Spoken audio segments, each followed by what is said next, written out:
할렐루야. 오늘은 부활절입니다. 우리 예수님께서 십자가의 고난과 죽음을 이기시고 부활하신 줄 믿습니다. 오늘 그 부활의 기쁨과 감사를 누리며 함께 예배하기를 소망합니다. 다 함께 조용히 기도하시겠습니다. 예수께서 이르시되 나는 부활이요 생명이니 나를 믿는 자는 죽어도 살겠고 무릇 살아서 나를 믿는 자는 영원히 죽지 아니하리니 이것을 내가 믿느냐.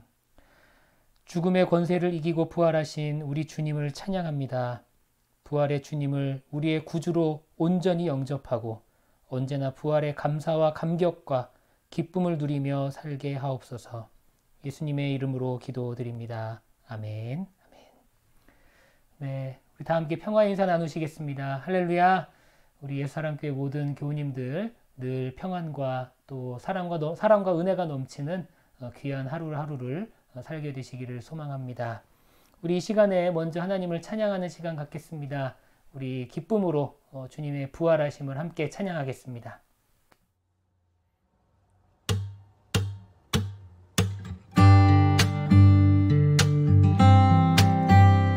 우리의 이 시간 다 함께 주님을 찬양하며 나아가겠습니다. 예수 열방의 소망, 예수 우리의 위로자, 주는 온 땅의 영원한 소망, 예수 어둠 속의 빛, 예수 변함없는 진리, 주는 온 땅의 빛이 되시네. 우리 위해 죽으시고 다시 사신 생명의 주, 주님만이 소망이요 변함없는 반석이라, 주님만이 온 세상을 비추시네. 또 죽음에서 부활하신 우리 구주, 평강의 왕, 주를 믿는 모든 자의 소망 되신 주를 믿네. 우리 처음부터 부활하신 주님을 함께 찬양하겠습니다. 예수 열방의 소망, 예수 우리의 위로자, 주는 온 땅의 영원한 소망, 예수 어둠 속의 빛, 예수 변함없는 진리, 주는 온 땅의 빛이 되시네. 우리 위해 죽으시고 다시 사신 생명의 주, 우리 위해 죽으시고 다시 사신 생명의 주, 주님만이 소망이요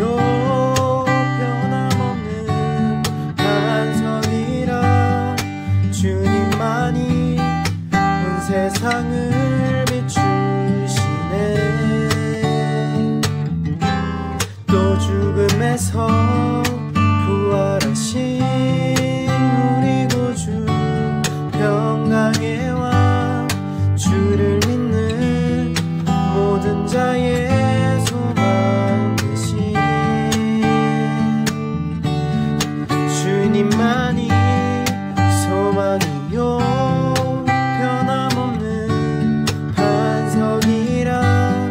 주님만이 온 세상을 비추시네.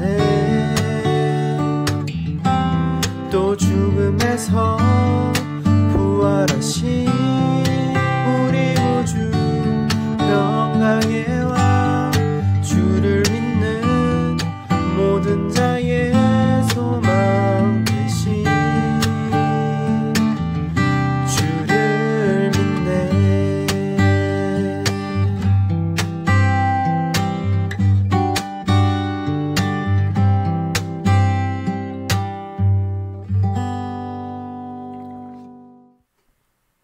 이 시간 함께 공동기도문 낭독합니다. 화면에 보이는 기도문 함께 낭독하면서 기도하는 시간입니다.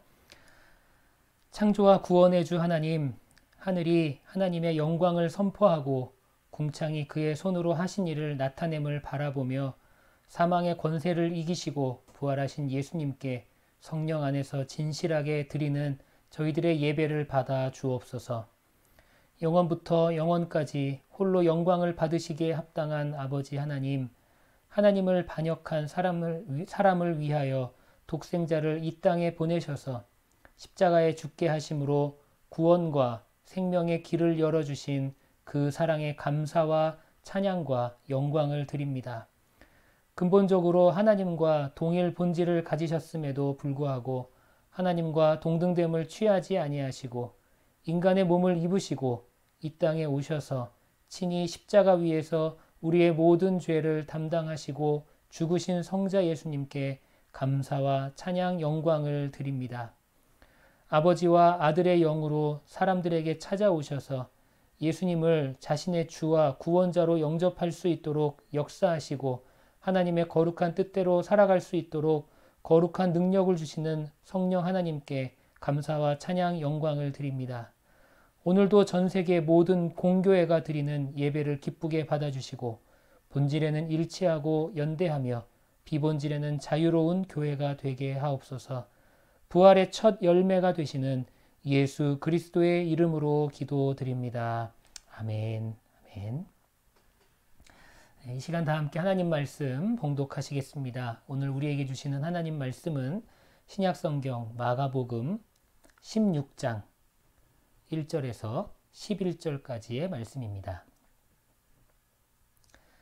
안식일이 지났을 때에 막달라 마리아와 야고보의 어머니 마리아와 살로메는 가서 예수께 발라드리려고 향료를 샀다. 그래서 일의 첫날 새벽 해가 막 돋은 때에 무덤으로 갔다. 그들은 누가 우리를 위하여 이 돌을 무덤 어귀에서 굴려내 주겠는가 하고 서로 말하였다. 그런데 눈을 들어서 보니 그 돌덩이는 이미 굴려져 있었다. 그 돌은 엄청나게 컸다. 그 여자들은 무덤 안으로 들어가서 웬 젊은 남자가 흰 옷을 입고 오른쪽에 앉아 있는 것을 보고 몹시 놀랐다. 그가 여자들에게 말하였다. 놀라지 마시오. 그대들은 십자가에 못 박히신 나사렛 사람 예수를 찾고 있지만 그는 살아나셨소. 그는 여기에 계시지 않소. 보시오. 그를 안장했던 곳이오. 그러니 그대들은 가서 그의 제자들과 베드로에게 말하기를 그는 그들보다 먼저 갈릴리로 가실 것이니 그가 그들에게 말씀하신 대로 그들은 거기에서 그를 볼 것이라고 하시오. 그들은 뛰쳐나와서 무덤에서 도망하였다. 그들은 벌벌 떨며 넋을 잃었던 것이다. 그들은 무서워서 아무에게도 아무 말도 못하였다. 예수께서 일의 첫날 새벽에 살아나신 뒤에 맨 처음으로 막달라 마리아에게 나타나셨다. 마리아는 예수께서 7 귀신을 쫓아내 주신 여자이다. 마리아는 예수와 함께 지냈던 사람들이 슬퍼하고 울고 있는 곳으로 가서 그들에게 이 소식을 전하였다. 그러나 그들은 예수가 살아계시다는 것과 마리아가 예수를 목격했다는 말을 듣고서도 믿지 않았다. 아멘. 하나님의 말씀입니다. 말씀을 주신 하나님께 감사드립니다. 아멘. 네, 오늘은 부활절입니다. 여러분들 이 부활의 기쁨과 부활의 감사를 언제나 누릴 수 있는 우리 옛사랑교회 모든 성도님들 되시기를 소망합니다. 오늘 마가복음 16장의 말씀을 가지고 부활의 첫 증인들이라는 제목으로 함께 말씀을 나누며 이 부활의 기쁨을 함께 누리고자 합니다. 오늘의 본문인 이 마가복음 16장은 마가복음의 마지막 장입니다. 그러나 이 마지막 장은 끝이라고 볼 수는 없습니다. 마가복음 16장 이후에 이 제자들을 비롯한 예수님을 따르던 사람들에 의해서 이 새로운 신앙의 시대가 시작되었기 때문입니다. 예수님이 이 땅에 오시고 복음을 선포하심으로 복음의 역사, 하나님의 나라가 시작되었습니다. 그리고 나서 예수님은 십자가에서 돌아가셨죠. 그리고 부활하셨습니다. 예수님의 죽음과 부활은 역사의 마지막이 아닙니다. 그것은 바로 새로운 시작인 것입니다. 부활하신 주님이 제자들을 불러 모으시고 그들에게 나타나셔서 복음을 부탁하십니다. 복음을 맡기시는 거죠. 그러면서 이 제자 시대에 막이 오른다, 우리는 그렇게 표현을 합니다. 새로운 역사의 무대가 펼쳐지기 시작하는 거죠. 그런데 부활하신 주님이 누구에게 나타나셨고 누구에게 복음을 부탁하셨습니까? 좀 더 구체적으로 질문드리자면 부활하신 주님이 제일 먼저 나타나 자신을 보여주신 대상이 누구입니까? 오늘 본문의 말씀을 보면 그 정답이 나와 있는데요. 1절과 9절을 다시 한번 봉독합니다. 안식일이 지났을 때에 막달라 마리아와 야고보의 어머니 마리아와 살로메는 가서 예수께 발라드리려고 향료를 샀다. 9절입니다.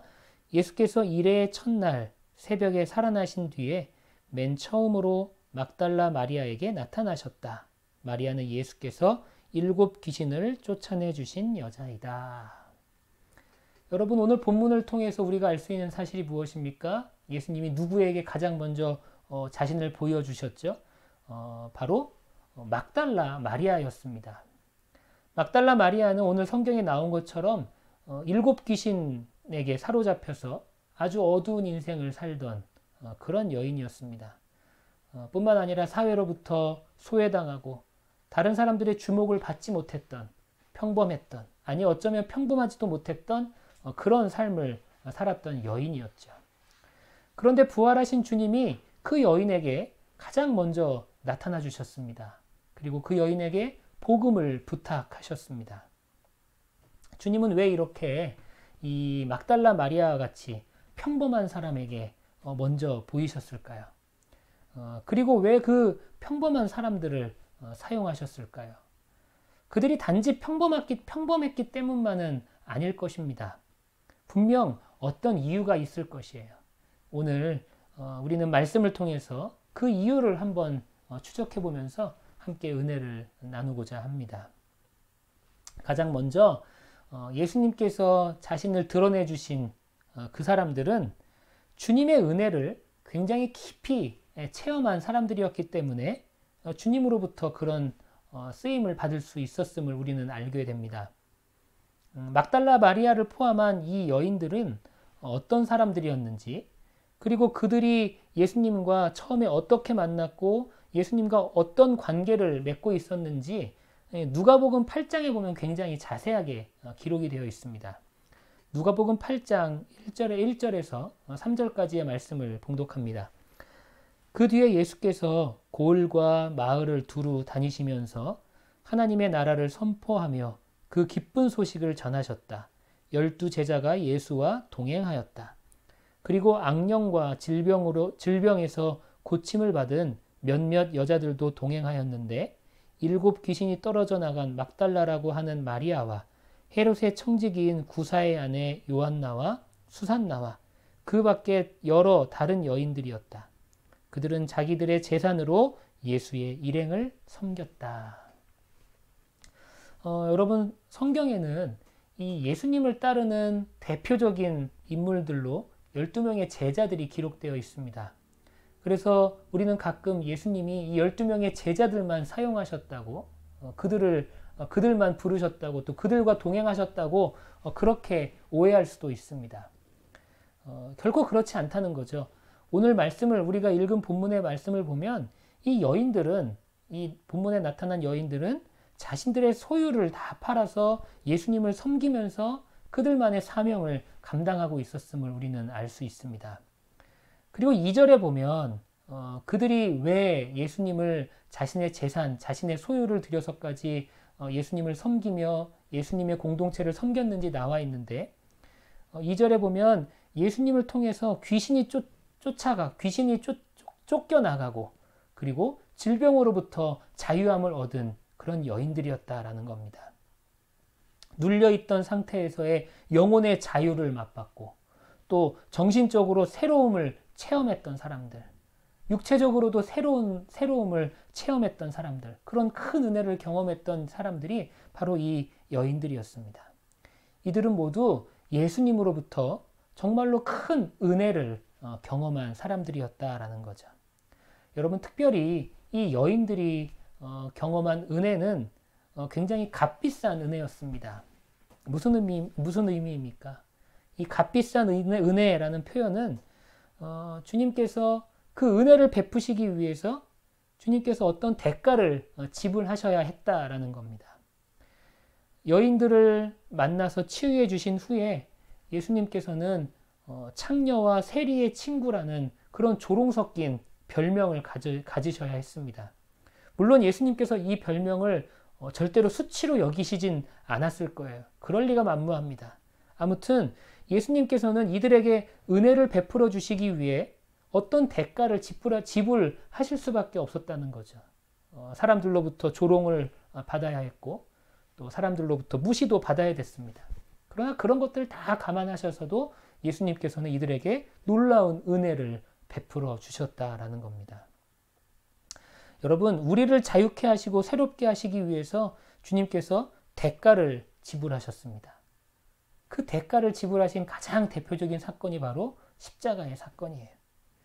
여러분, 우리가 은혜를 체험했다는 것은요, 주님께서 그 은혜를 위해 대가를 지불하셨다라는 것을 의미합니다. 그 대가가 바로 십자가예요. 가장 큰 대가는 바로 십자가입니다. 바로 예수님의 죽으심이었습니다. 예수님의 수제자였던 베드로조차도 이 대가를 치르는 십자가형의 현장에서 도망했어요. 그렇지만 이 평범한 여인들은 예수님의 십자가를 마지막까지 지켜보고 있었습니다. 이 마가복음 15장 40절과 41절에 보면 이렇게 기록이 되어 있어요. 여자들도 멀찍이서 지켜보고 있었는데 그들 가운데는 막달라 출신 마리아도 있고 작은 야고보와 요셉의 어머니 마리아도 있고 살로메도 있었다. 이들은 예수가 갈릴리에 계실 때 예수를 따라다니며 섬기던 여자들이었다. 그 밖에도 예수와 함께 예루살렘에 올라온 여자들이 많이 있었다.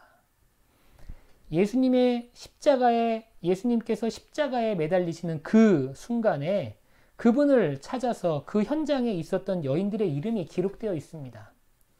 예수님을 충성스럽게 따르던 베드로를 비롯한 제자들의 이름은 보이지 않아요. 그러나 평범했던 여인들, 아니 평범하지도 못했던 그 여인들의 이름, 가난한 마음을 가졌던 그 여인들의 이름만이 십자가까지 예수님을 쫓아왔다고 그렇게 기록이 되어 있다는 거죠.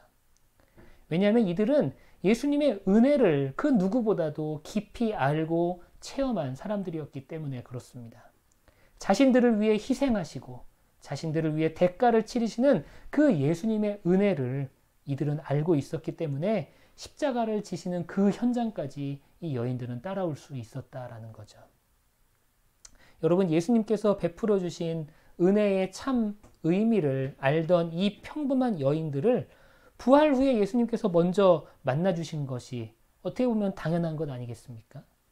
사랑하는 예수사랑교회 모든 성도 여러분, 예수님께서 여러분들을 위해 크나큰 대가를 치르셨다라는 것, 큰 대가를 치르셨다라는 그 사실을 여러분들이 꼭 기억하게 되시기를 바랍니다. 그것이 은혜입니다. 그것이 은혜예요. 그리고 이 평범했던 여인들처럼 그 은혜의 가치를 진정으로 우리 마음속에, 우리 가슴 속에 새기고 살아가게 되시기를 간절히 축원합니다. 두 번째로 이 막달라 마리아와 같은 평범한 사람들에게 부활 후에 가장 먼저 나타나시고 그들에게 복음을 부탁하신 다른 이유가 무엇입니까? 이건 너무 간단한 거예요. 너무나 어떻게 보면 당연할 수 있는데 이 막달라 마리아가 예수님을 가장 먼저 찾아왔기 때문입니다. 예수님을 찾는 사람들을 예수님이 만나주세요. 참 굉장히 신앙의 아름다운 원리입니다. 예수님께 먼저 마음을 여는 자에게는 예수님이 마음을 열어주십니다. 그 마음 속에 예수님께서 들어오세요. 예수님에 대해서 궁금해하는 자에게는 예수님께서 당신의 정체를 알려주십니다. 예수님이 어떤 분인지 궁금해하는 자만이 예수님이 어떤 분인지를 알 수 있게 된다는 거죠. 마리아도 마찬가지였어요. 예수님에 대해서 굉장히 궁금했습니다. 과연 예수님이 어떻게 계실까? 물론 그 무덤에는 예수님의 시체밖에 없겠지만 그 예수님의 시신이라도 과연 잘 있는지, 그 시신이 잘 보존되어 있는지 그렇게 예수님이 늘 궁금했던 거예요. 그리고 그 궁금한 마음을 가지고 예수님을 찾아왔던 겁니다. 그리고 그 예수님을 찾아온 마리아를 예수님이 만나주셨다는 거죠. 여러분들이 꼭 예수님을 찾게 되시기를 바랍니다. 먼저 예수님을 찾아올 수 있는 우리 예수사랑교회 교우님들 되시기를 바라요. 예수님에 대해서 언제나 궁금해 하시고요. 또 어떤 어려움이 있어도 난 정말 주님을 만나고 싶다. 나는 정말 주님과 함께하고 싶다. 그런 믿음이 여러분들 안에 꼭 있게 되기를 소망합니다.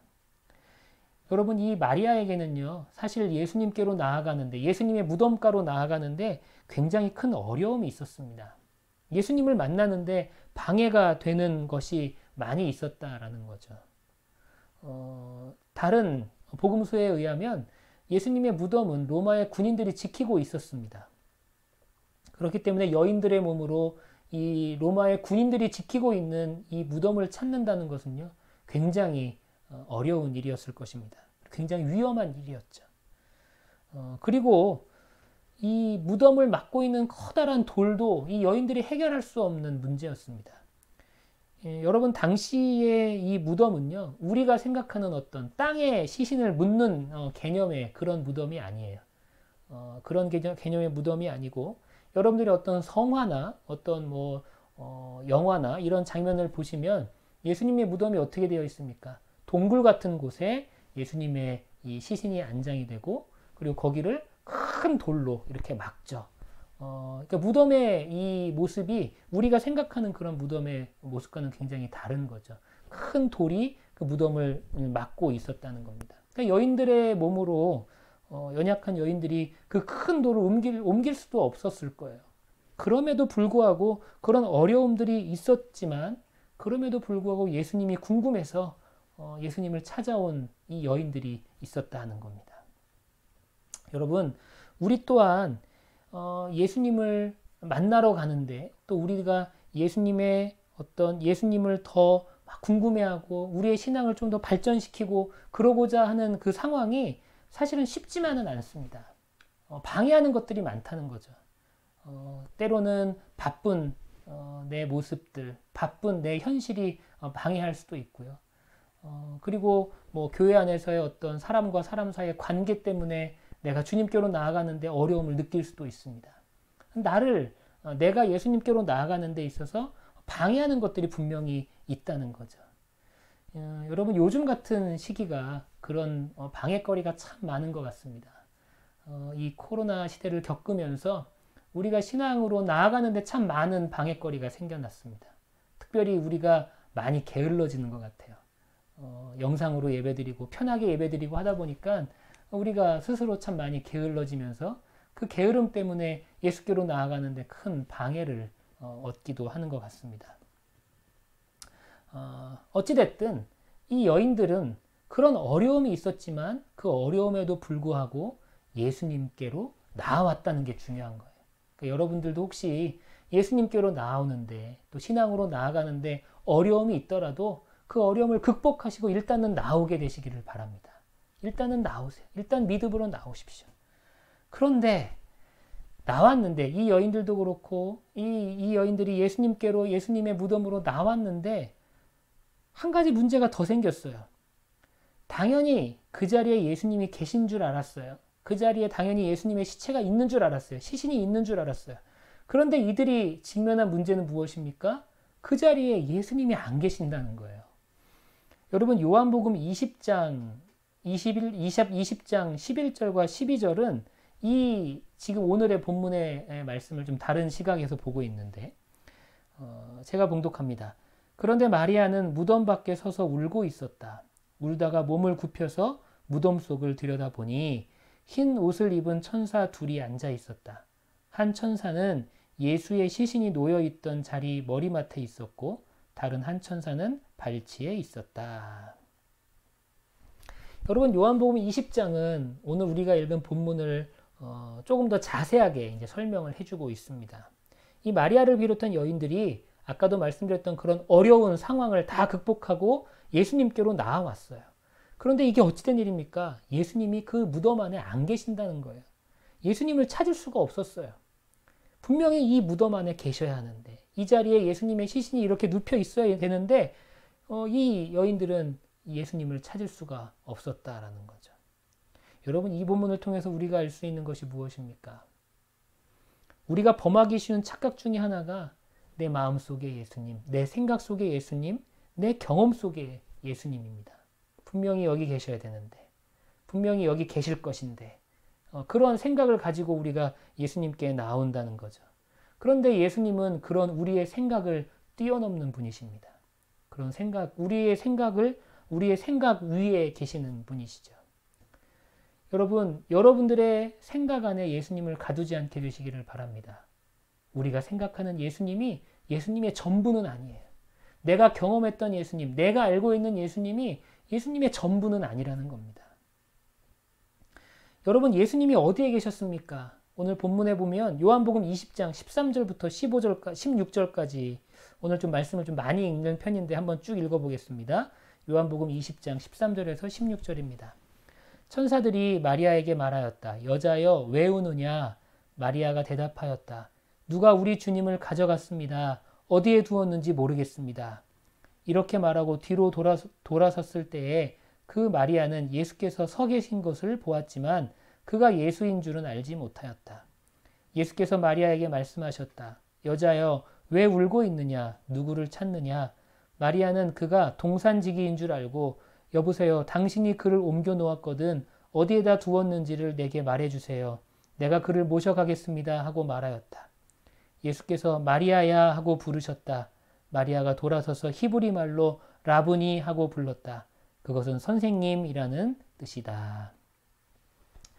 여러분, 마리아는요, 자기가 생각했던 곳에 예수님이 계시지 않자 슬퍼하기 시작하죠.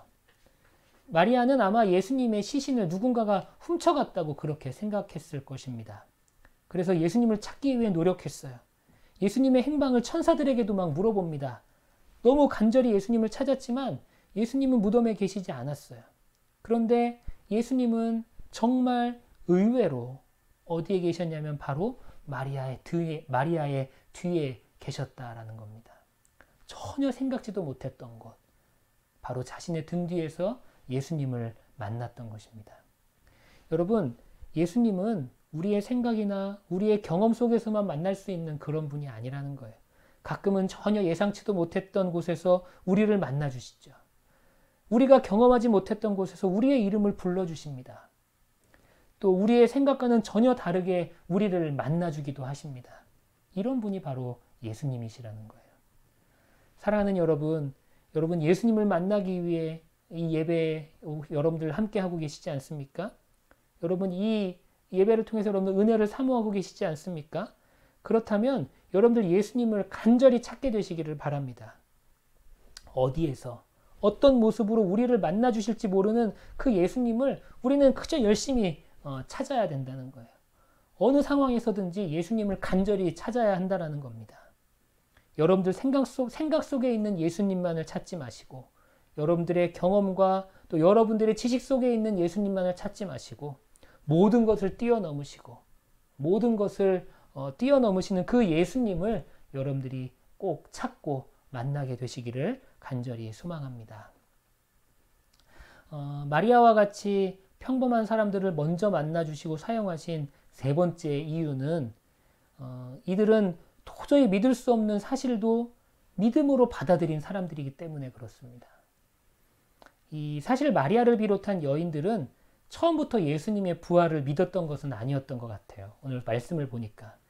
요한복음을 봐도 그렇고 오늘 본문을 봐도 그렇고 이 여인들은 부활하신 예수님을 만나기 위해 무덤에 간 것이 아니라 사실은 엄밀히 말하면 예수님의 시신을 보기 위해서 간 거죠. 그 예수님의 시신을 잘 관리하고 싶었던 그런 마음으로 간 겁니다. 부활을 기대하고 있지 않았던 것 같아요. 그 결정적인 이유가 바로 오늘 본문 마가복음 16장 8절의 말씀입니다. 그들이 뛰쳐나와서 무덤에서 도망하였다. 그들은 벌벌 떨며 넋을 잃었던 것이다. 그들은 무서워서 아무에게도 아무 말도 못하였다. 이 여인들이 예수님의 부활을 알고 난 이후에 무서워하고 두려워하고 있었습니다. 아무 말도 할 수 없을 만큼 무서워하고 있다는 것이 무엇을 의미합니까? 기대하지 않았던, 도저히 상상도 할 수 없었던 그런 사실을 알게 되었다라는 거죠. 이들에게 부활은 감사와 감격으로 찾아온 것이 아니라 도저히 믿을 수 없는 두려움으로 가장 먼저 찾아왔습니다. 그러나 이들이 복될 수 있는 이유가 그 바로 뒤에 이어서 나와요. 그들의 복된 이유가 바로 16장 9절에서 11절에 나옵니다. 예수께서 일회의 첫날 새벽에 살아나신 뒤에 맨 처음으로 막달라 마리아에게 나타나셨다. 마리아는 예수께서 7 귀신을 쫓아내 주신 여자이다. 마리아는 예수와 함께 지냈던 사람들이 슬퍼하고 울고 있는 곳으로 가서 그들에게 이 소식을 전하였다. 그러나 그들은 예수가 살아계시다는 것과 마리아가 예수를 목격했다는 말을 듣고서도 믿지 않았다. 여러분, 도저히 믿을 수 없는 사실, 그리고 굉장히 큰 두려움으로 처음 이 부활을 경험했지만 그들은 결국에는 제자들에게 예수님의 부활을 전하기 시작했다는 거예요. 예수님의 제자들도 마리아의 말을 믿지 못했습니다. 그 정도로 이 부활 사건은 당시 사람들에게 받아들이기 어려운 사건이었다는 거죠. 도저히 받아들일 수 없는 사건이었습니다. 그러나 마리아는 이 두려운 사실을, 이 두려운 부활의 사실을 믿음으로 제자들에게 선포하고 있는 거예요. 여러분, 예수의 부활을 믿음으로 받아들이고 있는 겁니다. 두려움이었지만 처음에 이 부활의 소식은 두려움이었지만 그것을 믿음으로 받아들이고 이 부활을 선포하고 전하기 시작했다라는 거예요. 여러분, 사실 우리의 이성적으로 우리가 생각했을 때 사람이 죽었다 살아난다는 것은 불가능한 것이죠. 유머 중에 이런 농담도 있지 않습니까? 죽었다 살아나도 못하는 것이 죽었다 살아나는 거라는 거죠. 그렇죠? 과학적으로, 이성적으로, 논리적으로 도저히 이해할 수 없는 사건이 바로 이 부활의 사건입니다.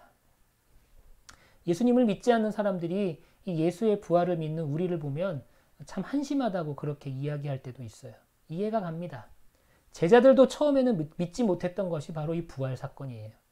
예수님이 부활하셨다는 소식을 마리아로부터 전해 들었지만 직접 본 사람으로부터 이야기를 들었음에도 불구하고 믿지 못했던 사건, 그것이 바로 이 부활의 사건입니다. 때문에 우리가 이 부활을 믿음으로 받아들일 수 있다는 것은요, 굉장히 놀라운 하나님의 은혜인 줄 믿습니다. 여러분들이 죽음에서 부활하신 예수님을 믿기 때문에 아마 여러분들 오늘 이 자리에 또 우리가 함께 예배드리고 있는 줄 믿습니다. 우리가 그 사실을 받아들이고 있다는 것만으로, 우리가 그 부활의 사실을 믿음으로 받아들이고 있다는 그 사실 하나만으로 우리는 놀라운 하나님의 은혜를 경험하고 또 체험하고 있는 줄 믿습니다. 여러분, 오늘이 부활절입니다. 이 부활의 기쁨과 감격을 여러분들의 삶 가운데 늘 간직하고 살아가게 되시기를 바라고요. 그 부활을 온전한 믿음으로써 여러분들이 선포하고 그 믿음으로써 전할 수 있는 그런 우리 예수사랑교회 모든 교우님들 되시기를 간절히 소망합니다. 오늘의 말씀을 정리합니다. 예수님께서 죽으신 후에 그리고 부활하신 후에 가장 먼저 만났던 사람들은 막달라 마리아와 또 여인들이었습니다. 지극히 평범했던 사람들, 아니 어쩌면 평범하지도 못했던 그런 사람들을 예수님께서는 가장 먼저 만나 주셨고 그들에게 부활을 전하라고 그렇게 복음을 부탁하셨습니다. 그 이유가 무엇이었습니까? 오늘 우리는 3가지를 살펴보았죠. 그들은 주님의 은혜를 경험한 사람들이었다는 거죠. 자신을 위해 예수님께서 십자가에서 대가를 치루었다는 사실을 알고 그리고 그 십자가까지 예수님을 따랐던 그런 사람들이었습니다. 또한 그들은 주님이 죽은 후에 가장 먼저 주님을 찾아왔던 사람들입니다. 예수님이 궁금해서, 어떻게 계시는지 궁금해서 가장 먼저 예수님을 찾아왔던 사람들. 가장 먼저 찾아왔기 때문에 가장 먼저 그들은 예수님을 만날 수 있었다는 거죠.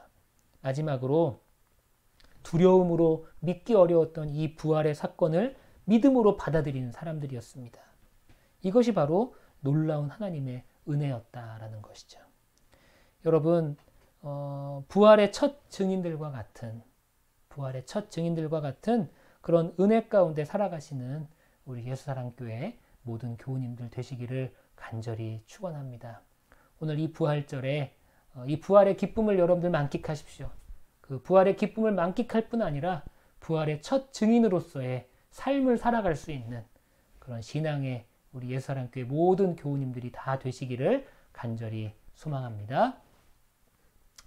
네, 우리 이 시간에는 우리의 마음과 헌금을 함께 봉헌하는 시간입니다.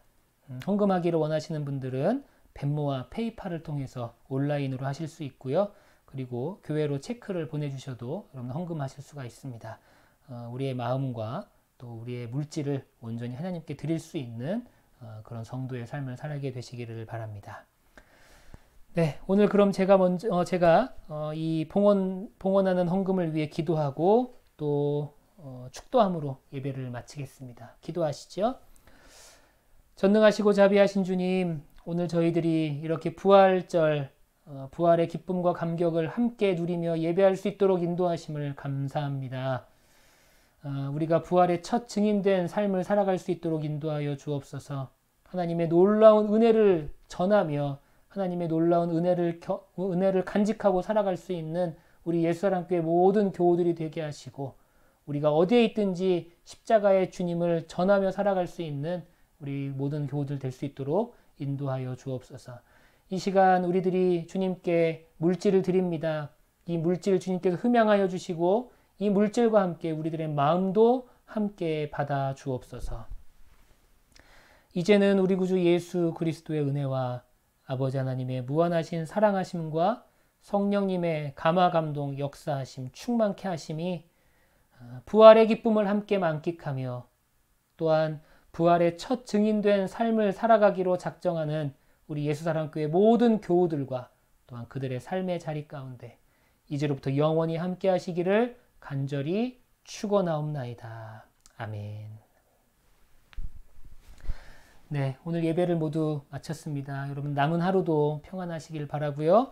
또 한 주간도 주님 주시는 은혜 안에서 신앙으로 승리하시는 그런 삶을 사시는 우리 예수사랑교회 모든 교우님들 되시기를 소망합니다. 예배를 마칩니다. 평안하십시오. 감사합니다.